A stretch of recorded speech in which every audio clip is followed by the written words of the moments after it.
My dear, sometimes life doesn't unfold the way we dreamed it would when we were younger. And the people we give everything to are the very ones who turn away, you know. I sit here in this little room, rocking in this old wooden chair, and I keep thinking about how different things were when I first held my son in my arms. He was so tiny, so fragile, and I promised him in my heart that I would never let him feel alone in this world.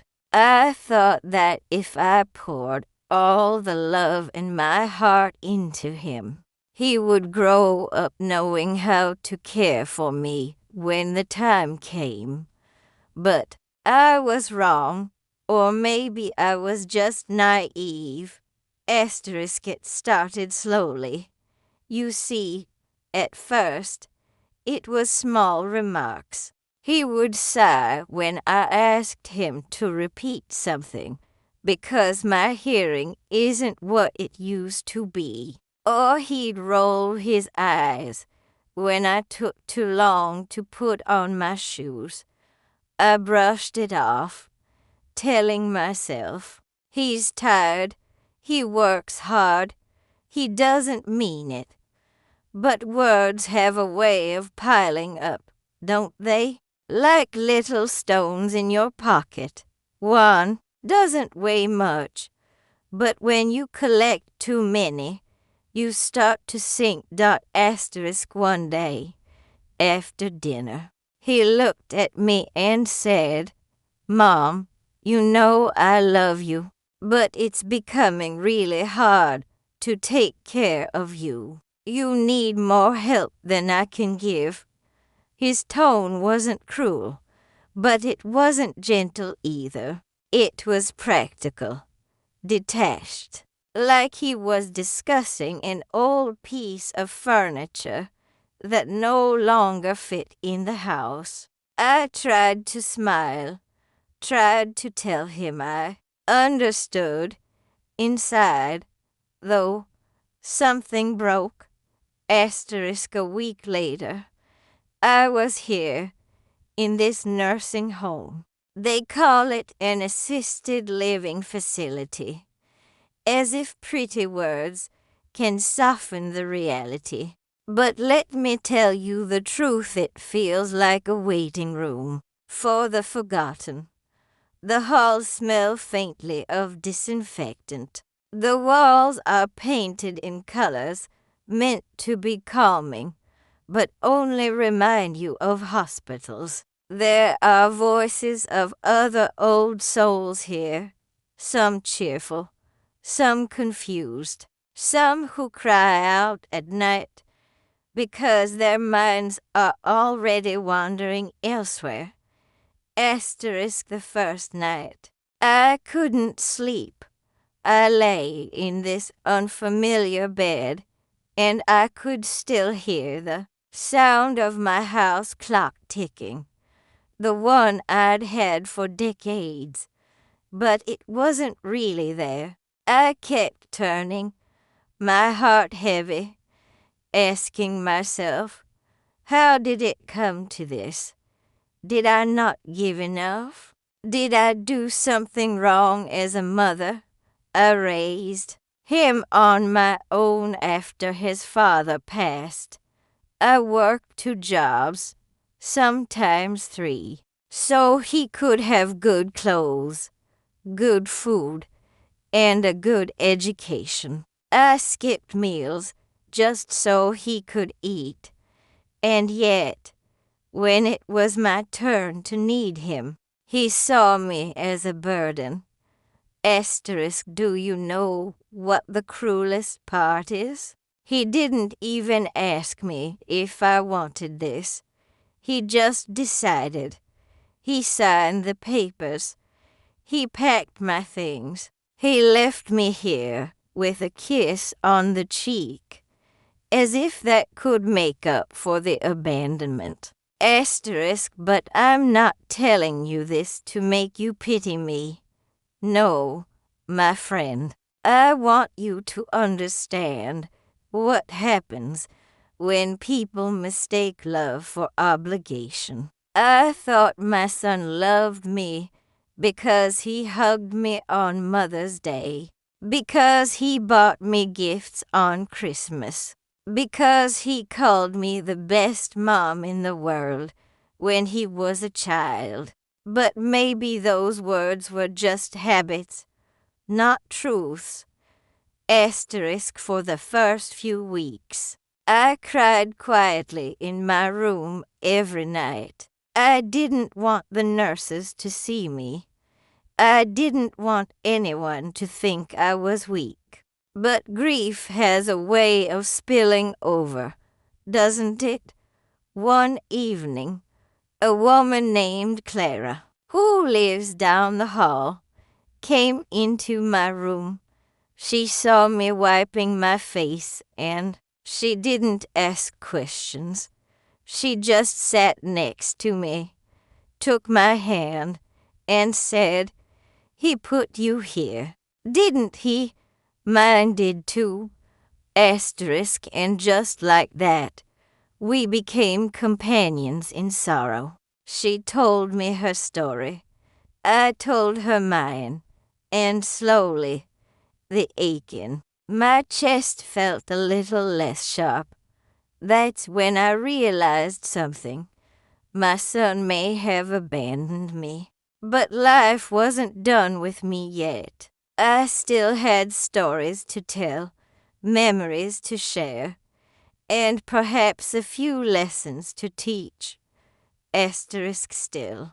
Every time he visits, though it's rare, I can feel the distance growing wider. He comes in with his phone in his hand, checking emails while he asks me how I'm doing. He doesn't look me in the eye anymore. Not really. He brings flowers sometimes, but flowers wilt quickly. And so does the little bit of attention he gives me. He says, "You're better here, Mom. You get care 24 hours a day. You don't have to worry." What he doesn't understand is that I never asked for comfort.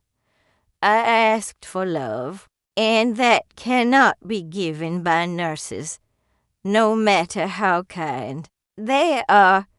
Asterisk, I began to think, if he sees me as a burden, then maybe I should show him what a real burden feels like. Not out of spite, no, but out of truth, because one day, when he is older, when his own children grow distant, when his hands tremble and his legs weaken, he will remember me.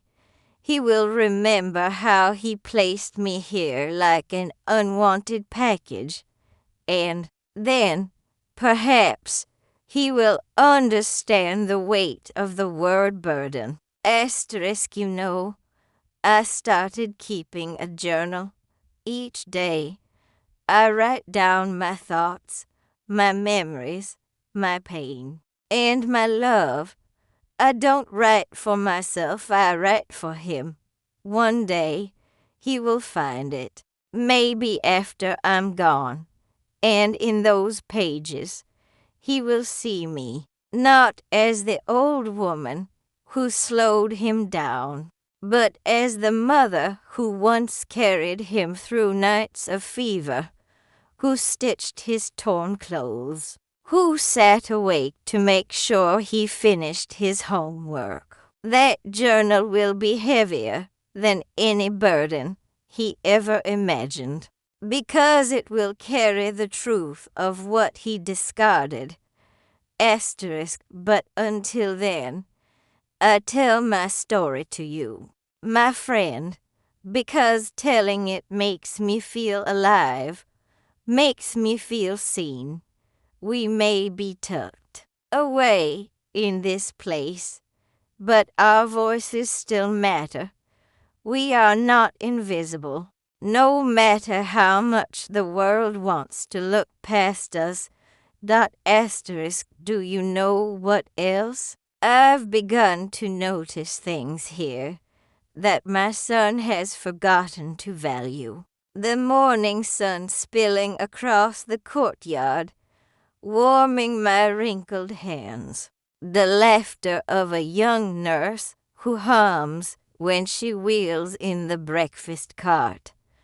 The way Clara and I share a secret smile when we play cards together, pretending we are two mischievous schoolgirls again. There is life here, hidden beneath the sorrow. It isn't the life I would have chosen, but it is still life, and I will live it.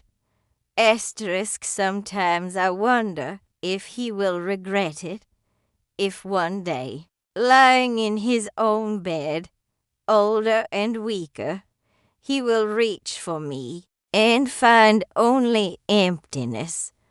Maybe then he'll wish he had given me more time, more patience, more love.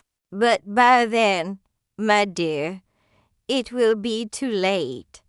Asterisk, for now, I sit here with you, telling my story, carrying the invisible weight of all the sacrifices I made. I don't hate him, you know. A mother's heart doesn't stop loving, no matter how wounded it is. But love, when unreturned, becomes heavy, and he will learn, whether he wants to or not, that a burden isn't an old woman who needs help with her shoes. A burden is the guilt you carry when you realize you abandoned the one person who never abandoned you. Asterisk, and that, my dear friend, is the truth I live with every day. You know, my friend, when I first came here, I thought my days would wither away like leaves in late autumn. I thought all I had left was waiting for my body to grow weaker, waiting for the final breath, waiting to be forgotten completely. But life, in its strange and unpredictable way, had other plans. It started with Clara. She and I became each other's shadows. She would shuffle down the hall to my room every morning, her slippers whispering against the floor, and she'd bring with her a packet of biscuits she hid from the nurses. They think I'm diabetic, she'd whisper with a wink. But I think they just want to keep the good cookies for themselves. We'd sit by the window, nibbling our little forbidden treats, watching the garden outside where sparrows hopped from branch to branch. For those moments, I didn't feel like a discarded mother. I felt like a girl again, sharing secrets with a best friend. Clara told me once, maybe God put us here to find each other. Maybe we were meant to be companions in our last chapter. I laughed then, but later that night, as I lay awake, I realized she was right. My son may have pushed me into this place, but it gave me a friend who listened, who understood without judgment, who filled the silence with laughter. Life had taken one thing away, but placed another quietly in my hands.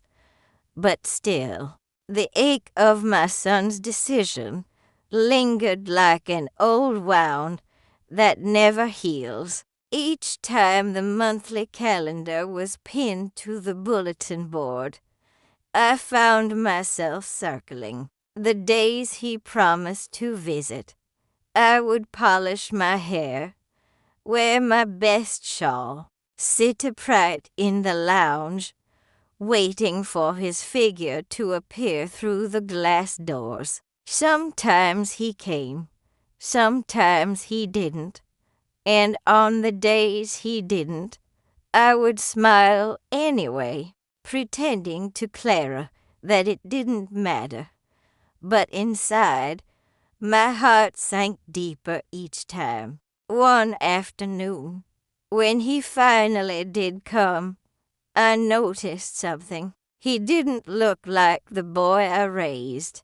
His eyes had grown colder, his laughter more hollow. He carried stress on his shoulders like a heavy sack, and his words were clipped, rushed. "I can't stay long, Mom," he said, tapping his phone, as if the world outside these walls was more pressing than the woman who gave him life. That day, after he left, Clara asked me, "Why do you keep hoping he'll change? Maybe he already showed you who he is." I sat in silence for a long while. She was right, of course. But a mother's heart doesn't work like that. You see, we don't love our children for who they become. We love them for who they were. When we first held them, tiny and helpless, when their cries filled the house like music. I still see him in those moments, a little boy running into my arms, not this grown man who sees me as a responsibility. And so I keep hoping against reason, against evidence, because love is stubborn like that. But one evening, something shifted. In me, a young volunteer came to the nursing home, a girl barely in her 20s. She had bright eyes, full of compassion, and she sat beside me asking about my life. I told her stories about my late husband, about raising my son alone, about the sacrifices I made without a second thought. And when I finished, she held my hand tightly and whispered, "You are so strong. You are not a burden. Don't ever believe that." Her words lit something in me. For the first time in months, I didn't cry that night. Instead, I picked up my journal and began to write not only memories, but lessons. I wrote about dignity, about love, about the cruelty of being forgotten, and the courage of surviving it. I wrote as if every sentence were a stone I was laying, building something that would stand long after my body was gone. Clara laughed at me when she caught me scribbling late into the night. "What are you writing, dear?" she asked. I looked at her and I said, "I'm writing my burden." She tilted her head. "What do you mean?" I whispered, "if my son thinks I was too heavy to carry, then one day he'll carry this instead, the truth of my love, my sacrifices, my pain. He'll have no choice but to face it. That will be my real burden to him." She nodded slowly, understanding without another word. From then on, I wrote every day, pouring my soul onto those pages. Some days, I wrote about the loneliness. Other days, I wrote about the joy Clara brought me, or the kindness of a nurse who tucked the blanket around me like I was her own grandmother. And sometimes I wrote about my son, not the man he is now, but the boy he once was, the boy who made me laugh when life felt unbearable, the boy who promised at 8 years old, "I'll take care of you forever, Mom." Weeks turned into months. My hair grew thinner, my body weaker, but my spirit was stronger than ever. And then came the day I realized what true strength really is. One evening, Clara fell ill. They rushed her to the hospital, and suddenly her bed was empty. The silence in her room was deafening. I felt as though a piece of me had been taken away. For days, I wandered the halls like a ghost, waiting for her return. When she came back, frail and weaker, I sat by her bed, holding her hand just as she had once held mine. She looked at me with tired eyes and said, "Don't cry, my dear. We found each other. That's enough." In that moment, I understood something that had been hidden from me all along. Life is not about the people who abandon you. It's about the ones who stay, even when they have no reason to. Clara had no obligation to love me, no blood tying us together. Yet she gave me more kindness than my own son. But don't mistake me, my friend. I haven't forgiven him, not yet. I still carry the sting of his betrayal. And maybe that's why my journal grows heavier by the day. Each word is a weight, each page a stone. One day, when he reads it, it will crush him not with anger, but with the unbearable truth of how he failed me. The last time he visited, I watched him carefully. He walked in with his expensive shoes, his pressed shirt, his restless eyes. I studied his face, the lines of stress and worry, and I realized something else. Maybe he, too, is carrying a burden. Maybe it isn't just me he wanted to push away. Maybe he feels trapped in his own life, suffocated by responsibilities and fears he doesn't know how to share. But even if that is true, it doesn't excuse what he did. Love isn't about convenience. Love isn't about choosing when it's easy and discarding when it's hard. Love is the endless work of standing by someone, even when they can't offer you anything in return. And he failed me in that test. Still, I don't wish him harm. No, my heart doesn't carry hatred. What I want is for him to see, to understand, to feel the weight of what he's done, not to punish him, but to awaken him.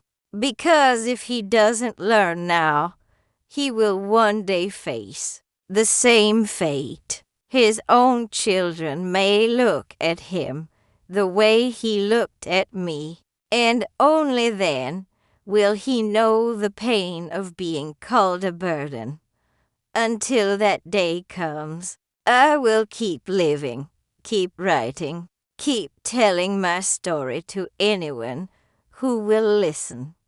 Because we, the forgotten, are not voiceless. We are not invisible. We carry within us the echoes of generations, the love that built families, the sacrifices that shaped lives. And if our children cannot see it now, the world will one day remind them that. So here I sit, with you, my dear friend, sharing my heart once again. My son thought he freed himself by placing me here, but in truth, he gave me time to reflect, time to write, time to find companionship in Clara, and time to craft the burden he will one day inherit. And when that day comes, when he opens my journal and reads my words, he will finally realize that I was never the burden. My dear, when I told you last time about my journal, I thought it would stay hidden until I was gone. I imagined my son would discover it only when my hands could no longer hold a pen. But life is strange, isn't it? It always finds ways to reveal the truth earlier than we expect. One cloudy afternoon, I was sitting with Clara in the lounge, nibbling on biscuits, when the doors opened. My son walked in. He looked tired, not just from work, but from life itself. His shoulders drooped, and his eyes carried a heaviness I had not seen before. He came straight to me, sat down, and for the longest time he said nothing. Then, in a trembling voice, he whispered, "Mom, I read your journal." I froze. My journal. I had hidden it beneath my sweaters. How? I asked. He lowered his head. The last time I visited, I was looking for your blanket. I saw the notebook. I told myself I'd only glance at it, but I couldn't stop. I read your words, every word, and Mom, his voice cracked, and tears filled his eyes. I didn't realize how much you gave. I didn't realize how much I hurt you. I thought I was helping by bringing you here, but I see now I was running away. Hearing him speak broke something open in me. For months, I had carried those wounds silently, and now the man who caused them was finally admitting the truth. But pain is not easily forgotten. I looked at him and asked quietly, "Do you know what it felt like when you called me a burden?" He winced, tears sliding down his face. "It felt like I abandoned you, and I did. I am so sorry. I don't know if you can forgive me. But please let me try to make it right." I studied him. Part of me wanted to throw my arms around him, and another part wanted to keep my distance. Forgiveness is not a door you open in one motion.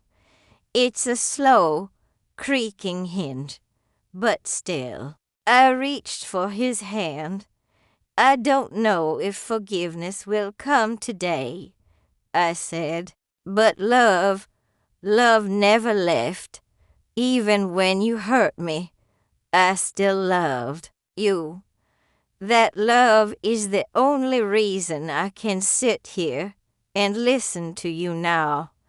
He wept openly, clutching my hands like he had when he was small.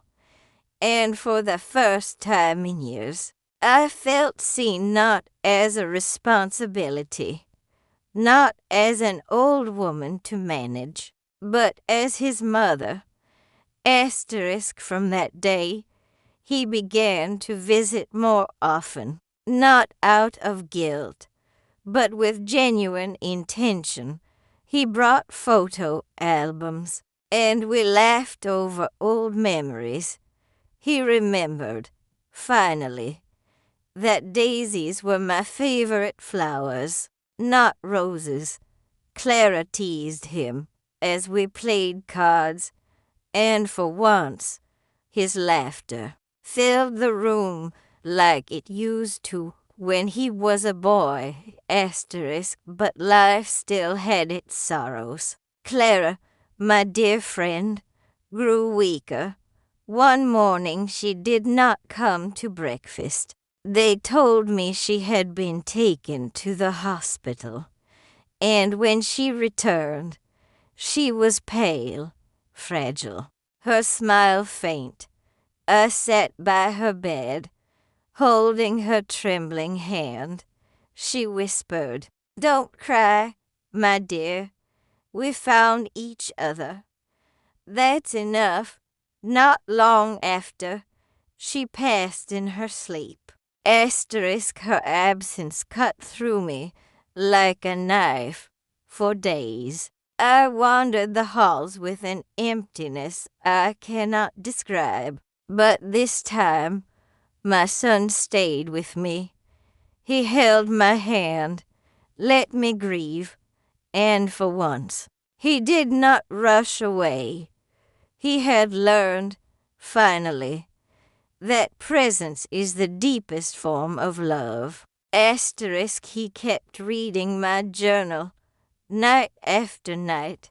"Mom," he told me once, "every page hurts, but it also heals me. Don't stop writing. I want to know all of you." And so I wrote not just my pain, but my hope, my joys. The beauty of little things I still noticed each day. One evening, under the faint light of the stars, I wrote my final entry. My son, if you read this after I am gone, know this: you were never truly my burden. My only burden was fearing the loss of your love. If you have learned anything from my words, let it be this: never abandon those who once carried you. Love is not obligation. It is presence, patience, and sacrifice. Carry this lesson into your life. That is how you can repay me. When I closed the journal, I felt a great weight lift from my chest. I looked at my son sleeping in the chair beside me, his hand still wrapped around mine, and I whispered, "You are not my burden. You are my child, and that has always been enough." So here I am now, weaker each day, but strangely at peace. I lost much: my home, my freedom, my dearest friend. But I also gained something I thought was gone forever: my son's heart. Perhaps that was the purpose of my burden all along. And if this chapter is close to its end, then I can leave knowing one truth: love, though wounded and forgotten, can still find its way back